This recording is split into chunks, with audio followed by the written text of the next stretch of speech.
Hello guys, knowledge भारियों में आपका स्वागत है। इस वीडियो में हम आपकी बुक समष्टि अर्थशास्त्र का अध्याय 4 आय एवं रोजगार के निर्धारण के प्रश्नोत्तर को हल करेंगे।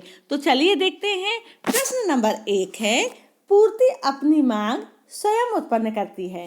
यह कथन किसका है? तो यह कथन दिया गया था जे.बी.से के द्वारा। दूसरा है, कीन्स का रोजगार सिद्धांत निम्न में से किस पर निर्भर है? तो कीन्स का रोजगार सिद्धांत प्रभावपूर्ण मांग पर निर्भर है। तीसरा है, एमपीसी धन एमपीएस बराबर क्या होगा? तो जब एमपीसी और एमपीएस को जोड़ दिया जाता है तब मिलता है हमें 1, मतलब किसके बराबर होगा? 1 के बराबर होगा। कीन्स की विचारधारा के अनुसार आय के संतुलन का निर्धारक निम्नलिखित में से कौन है? तो कीन्स की विचारधारा के अनुसार आय के संतुलन का निर्धारक सामूहिक मांग और सामूहिक पूर्ति अर्थात ए और बी दोनों होते हैं। पांचवा है, कीन्स के सिद्धांत का संबंध है। तो कीन्स के सिद्धांत का संबंध प्रभावपूर्ण मांग प्रवृत्ति से है। कौन सा कथन सत्य है? तो इसमें कौन सा कथन सत्य है? बी कथन सत्य है, जिसमें के ब्रैकेट में 1/MP/S। तो यहाँ पर क्या हो जाएगा? के 1/MP/S। तो उत्तर बी सही हो जाएगा। प्रश्न दूसरा है, रिक्त स्थान की पूर्ति कीजिए। पहला है, एपीसी धन खाली स्थान बराबर 1। तो यहाँ पर खाली स्थान में आ जाएगा APS। दूसरा है, प्रतिष्ठित दृष्टिकोण के अनुसार खाली स्थान कटौती बेरोजगारी को समाप्त कर सकती है। तो किसमें कटौती? बेरोजगारी में। जो प्रतिष्ठित दृष्टिकोण थे या परंपरावादी रोजगार को मानने वाले थे, वह यह मानते थे कि यदि हम मजदूरी में कटौती कर दें तो बेरोजगारी को खत्म किया जा सकता है, क्योंकि मजदूरी में कटौती करके दूसरे श्रमिकों को काम पे लगाया जा सकता है। तीसरा है, समग्र मांग एवं समग्र पूर्ति का अंतर कहलाता है। क्या कहलाता है? स्फीतिक अंतराल कहलाता है। चौथा है, खालिस्तान अंतराल अतिरेक मांग की माप है। इसका उत्तर हो जाएगा स्फीतिक अंतराल अतिरेक मांग की माप है। पांचवा है, अर्थव्यवस्था में खालिस्तान का बजट बनाकर न्यून मांग को ठीक किया जा सकता है। तो घाटे का बजट बनाकर न्यून मांग को ठीक किया जा सकता है। छठवा है, स्फीतिक अंतराल को नियंत्रित करने के लिए बैंक दर में खालिस्तान की जानी चाहिए। तो वृद्धि की जानी चाहिए। प्रश्न तीसरा है, सही अथवा गलत बताइए। तो कीन्स का सिद्धांत दीर्घकालीन दृष्टिकोण पर आधारित है। यह असत्य है, क्योंकि कीन्स का जो सिद्धांत है वह दीर्घकालीन में नहीं बल्कि अल्पकालीन दृष्टिकोण पर आधारित है। दूसरा है, रोजगार के संतुलन स्तर पर भी कुछ श्रमिक बेरोजगार रह सकते हैं। तो यह सत्य है। तीसरा है, उपभोग फलन अपूर्ण रोजगार साम्य की व्याख्या करता है। तो यह सत्य है। चौथा है, भविष्य में ब्याज दर में वृद्धि बचतों को कम कर देती है। असत्य है। जिस अनुपात में आय बढ़ती है उसी अनुपात में उपभोग व्यय नहीं बढ़ता है। यह सत्य है। और छठवा है, अपूर्ण रोजगार अर्थात अभावी या न्यून मांग का परिणाम है। बिल्कुल सही है या सत्य है। अब आता है प्रश्न चौथा, जोड़ी बनाइए।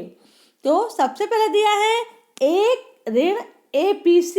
तो इसका हो जाएगा 1 ऋण APC बराबर APS डेल्टा C बटे डेल्टा Y। तो इसका हो जाएगा MPC। तीसरा है आपका 1 धन MPC। तो 1 धन MPC का आ जाएगा आपका MPS। चौथा है C बटे Y। तो C बटे Y बराबर APC। फिर है डेल्टा I बटे डेल्टा Y। तो डेल्टा I और डेल्टा Y MPI और I बटे Y बराबर आपका हो जाएगा API। नेक्स्ट क्वेश्चन है, एक शब्द एक वाक्य में उत्तर दीजिए। तो पहला है रोजगार का परंपरावादी सिद्धांत किस प्रतियोगिता की मान्यता पर आधारित है। तो रोजगार का परंपरावादी सिद्धांत पूर्ण प्रतियोगिता पर आधारित है। दूसरा है कीन्स ने अपने सिद्धांत में किस अर्थव्यवस्था की मान्यता ली है। तो समाजवादी अर्थव्यवस्था की मान्यता ली है। तीसरा है अल्पकाल में प्रभावपूर्ण मांग बढ़ाने हेतु किसे बढ़ाना संभव नहीं होता। तो अल्पकाल में समग्र पूर्ति को बढ़ाना संभव नहीं होता है। चौथा है एक ऋण एपीसी के बराबर क्या होता है। तो एपीएस होता है। पूंजी की सीमांत दर किसके बराबर होती है। पूंजी की सीमांत दर ब्याज दर के बराबर होती है। पूर्ण रोजगार हेतु किसमें वृद्धि आवश्यक होगी। तो पूर्ण रोजगार हेतु प्रभावपूर्ण मांग, यहाँ पर मांग और लिख लीजिएगा, प्रभावपूर्ण मांग में वृद्धि आवश्यक होगी। फिर है आपका प्रश्न 1, पूर्ण रोजगार संतुलन एवं अपूर्ण रोजगार संतुलन में अंतर कीजिए। तो पूर्ण रोजगार संतुलन की वह स्थिति है जिसमें सभी संसाधन अपनी चरम सीमा तक प्रयुक्त हो रहे हों, जबकि अपूर्ण रोजगार संतुलन की दशा में सभी संसाधनों का पूर्ण प्रयोग संभव नहीं हो पाता, अर्थात कुछ न कुछ संसाधनों के प्रयोग में कमी रह जाती है। प्रतिष्ठित अर्थशास्त्रियों का मत था कि अर्थव्यवस्था सदैव ही पूर्ण रोजगार संतुलन में रहेगी, जबकि केंद्रीय संकल्पना अपूर्ण रोजगार संतुलन तथा पूर्ण रोजगार संतुलन पर निर्भर है। प्रश्न दूसरा है समग्र पूर्ति को स्पष्ट कीजिए। तो इसका उत्तर है समग्र पूर्ति से अभिप्राय अर्थव्यवस्था में दिए हुए समय में खरीदने के लिए उपलब्ध उत्पाद को कहते हैं। समग्र पूर्ति कीमत रोजगार के किसी निश्चित स्तर पर उत्पादन के विक्रय से प्राप्त होने वाली आवश्यक प्राप्ति से संबंध रखती है। अन्य शब्दों में अगर कहा जाए तो समग्र पूर्ति कीमत उस विक्रय प्राप्ति को व्यक्त करती है जो रोजगार के किसी विशेष स्तर पर उत्पादन की बिक्री से उद्यमियों को मिलना ही चाहिए, और रोजगार के विभिन्न स्तरों पर समग्र पूर्ति कीमतों को प्रकट करने वाला विवरण समग्र पूर्ति फलन कहलाता है। प्रश्न तीसरा है रोजगार के परंपरावादी सिद्धांत की 3 विशेषताएं बताइए। जो आय व रोजगार के परंपरावादी सिद्धांत की प्रमुख विशेषताएं निम्न प्रकार से है। नंबर 1, मांग एवं पूर्ति में स्वतः संतुलन। तो जो परंपरावादी सिद्धांत के अर्थशास्त्री हैं वह मानते हैं, जिनमें से प्रोफेसर जे.बी. से का विचार था कि यदि अर्थशास्त्र में अनावश्यक सरकारी या अर्ध सरकारी हस्तक्षेप न हो तो मांग व पूर्ति का स्वतः संतुलन हो जाता है। दूसरा है अति उत्पादन। तो परंपरावादी अर्थशास्त्रियों ने अति उत्पादन की कल्पना नहीं की है। उत्पादन के साथ साथ साधनों के पारिश्रमिक में भी वृद्धि होती है जो वस्तुओं की मांग को बढ़ाती है। इस प्रकार वस्तुओं का उत्पादन मांग से अधिक नहीं होता और यदि अति उत्पादन की संभावना समाप्त हो जाती है। इस प्रकार की अर्थव्यवस्था में सदैव सक्रिय प्रवृत्ति पाई जाती है तथा उत्पादन स्वतः ही बिक जाता है। तीसरा है बेरोजगारी की कल्पना निराधार। तो जो परंपरावादी अर्थशास्त्री हैं वह बेरोजगारी की समस्या से भयभीत नहीं होते। चूंकि अति उत्पादन असंभव है अतः सामान्य बेरोजगारी भी असंभव होगी। प्रश्न चौथा है कीन्स की आय व रोजगार सिद्धांत के 3 दोष लिखिए। तो कीन्स के सिद्धांत के प्रमुख दोष निम्न प्रकार से हैं। नंबर 1, सामान्य सिद्धांत नहीं। तो कीन्स का जो सिद्धांत है वह प्रत्येक स्थान पर और हर समय लागू नहीं होता। यह सिद्धांत विकसित देशों पर तो लागू होता है लेकिन अर्ध विकसित देशों पर लागू नहीं होता है। दूसरा है बेरोजगारी का विस्तृत हल नहीं। कीन्स ने केवल चक्रीय बेरोजगारी पर बल दिया है परंतु तकनीकी और अस्थायी बेरोजगारी पर ध्यान नहीं दिया है। तीसरा है अवास्तविक मान्यताओं पर आधारित। कीन्स का सिद्धांत पूर्ण प्रतियोगिता पर आधारित है जो कि अवास्तविक है। साथ ही यह बंद अर्थव्यवस्था पर भी आधारित है क्योंकि इसमें आयात निर्यात के प्रभावों का समावेश नहीं किया गया है। प्रश्न 5वां है उपभोग फलन की 3 मान्यताएं लिखिए।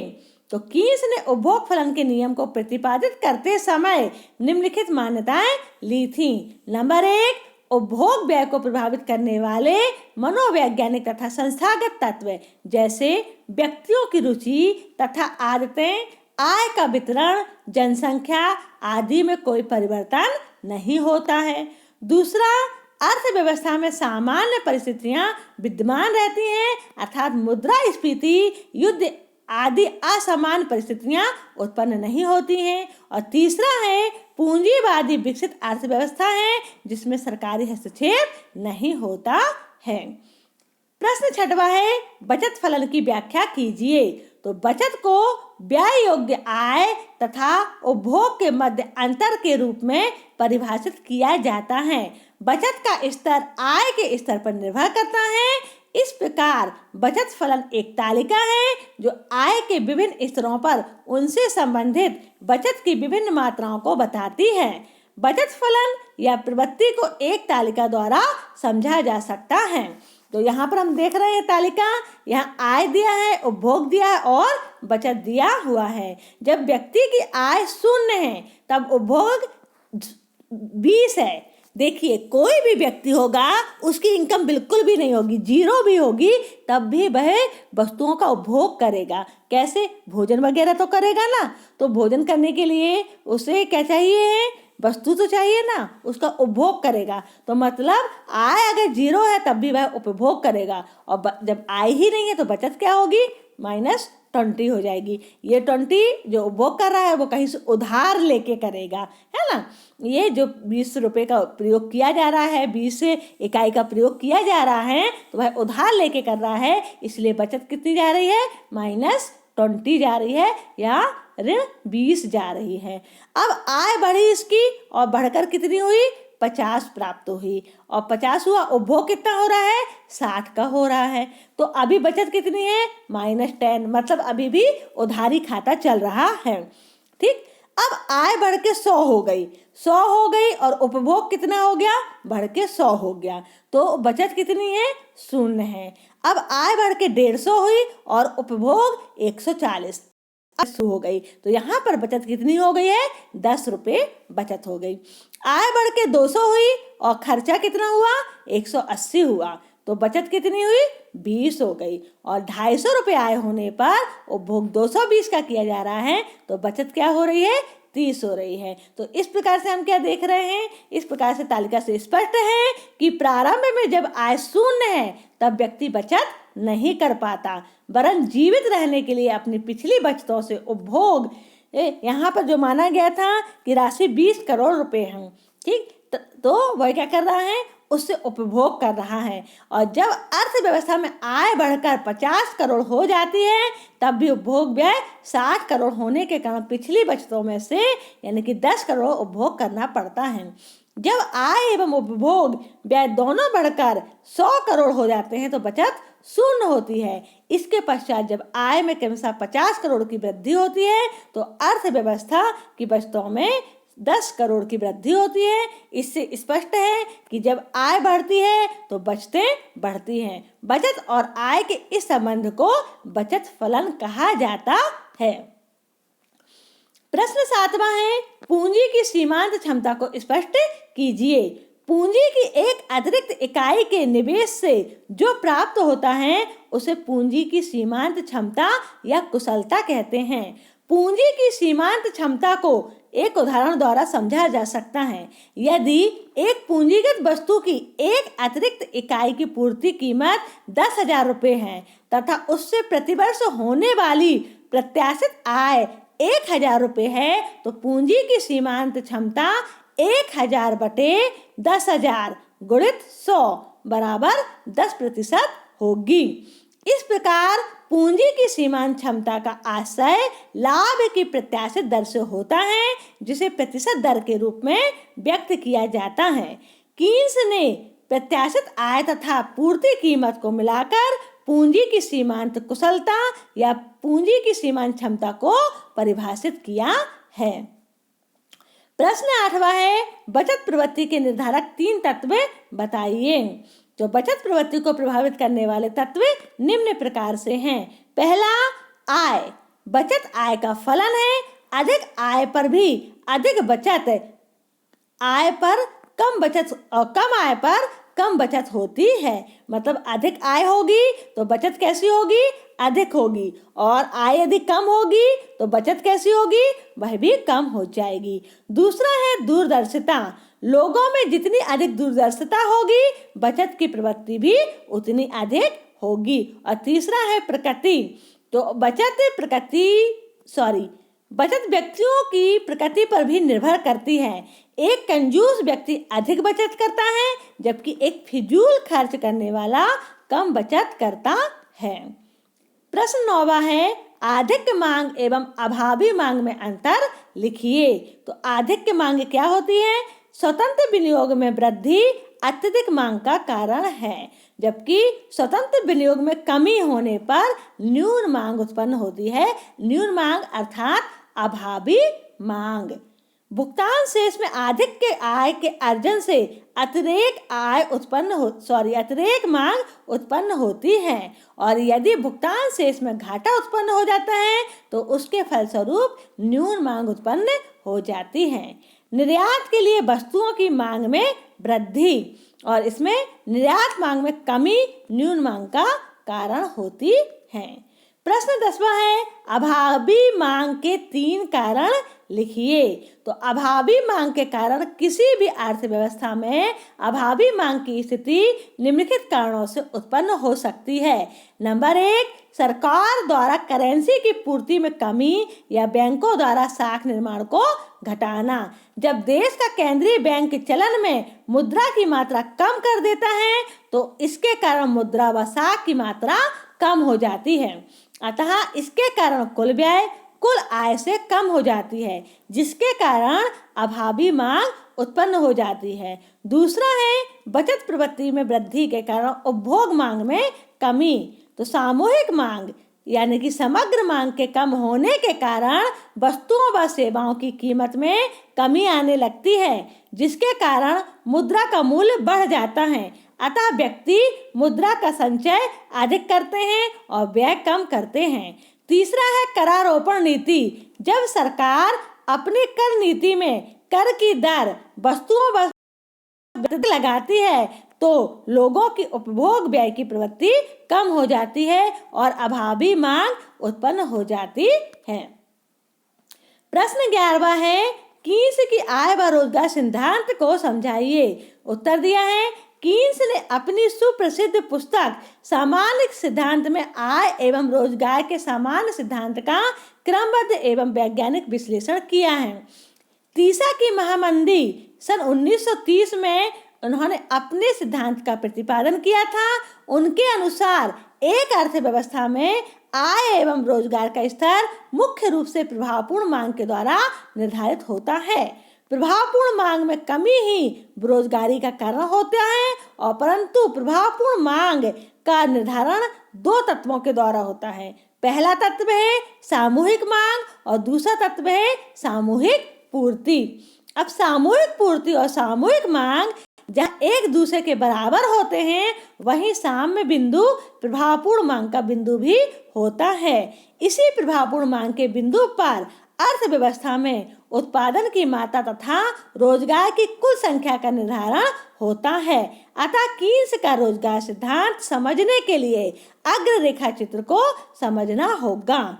तो हम यहाँ देख लेते हैं कि जो कीन्स का रोजगार सिद्धांत है वह प्रभावपूर्ण मांग, जिसमें बराबर कुल उत्पादन बराबर कुल आय बराबर रोजगार। तो इसके 2 तत्व हो जाएंगे, एक हो जाएगा कुल पूर्ति क्रिया, दूसरी हो जाएगी कुल मांग क्रिया। अब कुल मांग क्रिया है तो वह उपभोग, विनियोग और सरकारी व्यय के तत्व हो जाएंगे। अब उपभोग के प्रकार अगर देखे जाएं तो उपभोग के प्रकार में आपका आएगा आय का आकार और उपभोग प्रवृत्ति। विनियोग में आपके 2 प्रकार हो जाएंगे, पूंजी की सीमांत कुशलता और ब्याज की दर। ठीक, अब पूंजी की सीमांत कुशलता भी 2 प्रकार की है। एक है पूंजी संपत्ति की पूर्ति कीमत और दूसरा पूंजी संपत्ति से संभावित प्राप्ति। और यहाँ पर देख लें तो ब्याज की दर है वह जनता की नकदी पसंदगी मतलब तरलता पसंदगी पर निर्भर करती है और अर्थव्यवस्था में द्रव्य पूर्ति पर निर्भर करती है। अब जनता की नकदी पसंदगी वो भी कितने प्रकार की हो जाएगी? 3 प्रकार की, लेन देन उद्देश्य से, सावधानी उद्देश्य से या फिर सट्टा उद्देश्य से। प्रश्न 12वां है परंपरागत रोजगार सिद्धांत को समझाइए। तो रोजगार के परंपरावादी सिद्धांत के अनुसार दीर्घकाल में पूर्ण प्रतियोगिता तथा पूंजीवादी अर्थव्यवस्था में पूर्ण रोजगार की स्थिति स्वतः ही स्थापित होती है तथा यह स्थिति बाजार शक्तियों अर्थात मांग एवं पूर्ति के स्वतः समायोजन द्वारा बनी रहती है। इस सिद्धांत के अनुसार अर्थव्यवस्था की प्रवृत्ति स्वतः पूर्ण रोजगार की ओर जाने की होती है। सरकार को रोजगार बढ़ाने के लिए किसी प्रकार का विशेष प्रयास या हस्तक्षेप करने की आवश्यकता नहीं है। हाँ, अर्थव्यवस्था में एक दशा का होना आवश्यक है कि साधन तथा वस्तु की कीमत में परिवर्तनशीलता या लोचशीलता होनी चाहिए। इसका अर्थ है कि श्रम की जो कीमत है मतलब मजदूरी दर है तथा पूंजी की जो कीमत है मतलब ब्याज दर में परिस्थिति के अनुसार वृद्धि या कमी होनी चाहिए। यदि अर्थव्यवस्था में बेरोजगारी है तो वह श्रम संघों के दबाव तथा सरकार द्वारा मजदूरी नियमन की वजह से मजदूरी में स्थिरता के कारण होती है। तो यहाँ पर हम है ना एक उदाहरण द्वारा भी इसको समझ सकते हैं कि मान लीजिए अर्थव्यवस्था में 100 श्रमिक हैं और वहाँ पर जो फर्म मालिक है या उद्योगपति है वह 10 रुपये मजदूरी की दर से 50 श्रमिकों को रोजगार दे सकता है। अब श्रमिक कितने हैं? 100 श्रमिक हैं। कितने को रोजगार मिल रहा है?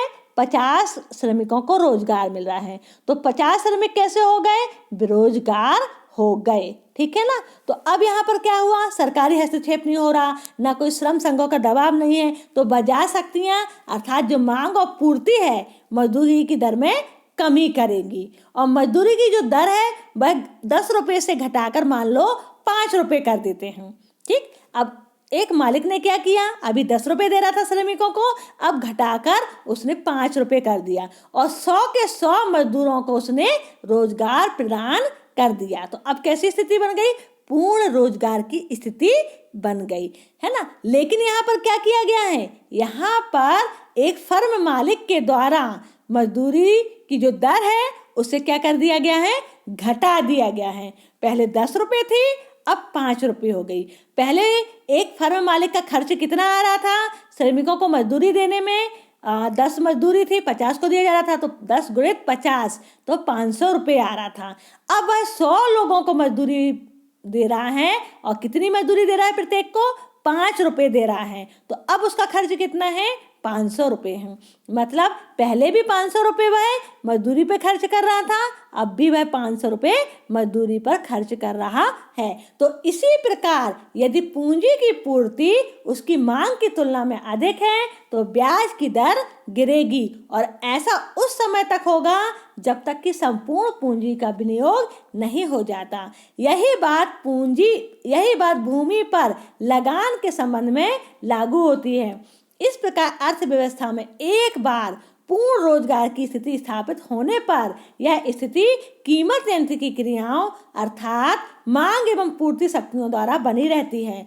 परंपरावादी अर्थशास्त्रियों का विश्वास था कि अर्थव्यवस्था में संतुलन अर्थात उत्पादन में परिवर्तन की अनुपस्थित होने पर पूर्ण रोजगार की दशा होगी।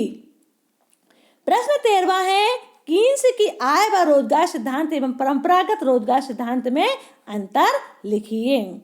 तो आय और रोजगार के परंपरावादी एवं कीन्स के सिद्धांत में प्रमुख अंतर निम्नलिखित हैं। सामान्य सिद्धांत कीन्स द्वारा प्रस्तुत रोजगार सिद्धांत एक सामान्य सिद्धांत है एवं सभी अर्थशास्त्रियों पर समान रूप से लागू होता है, जबकि परंपरावादी सिद्धांत एक विशिष्ट सिद्धांत है।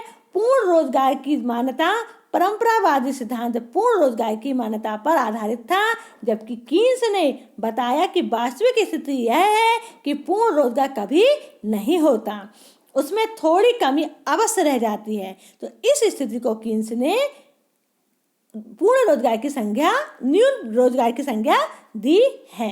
ठीक, अब बचत निवेश व्याख्या प्रोफेसर कीन्स का बचत तथा निवेश के प्रति दृष्टिकोण परंपरावादी अर्थशास्त्रियों से भिन्न है। परंपरावादी अर्थशास्त्री बचत से प्रारंभ करके निवेश पर आते हैं, जबकि कीन्स निवेश से प्रारंभ करके बचत पर आते हैं।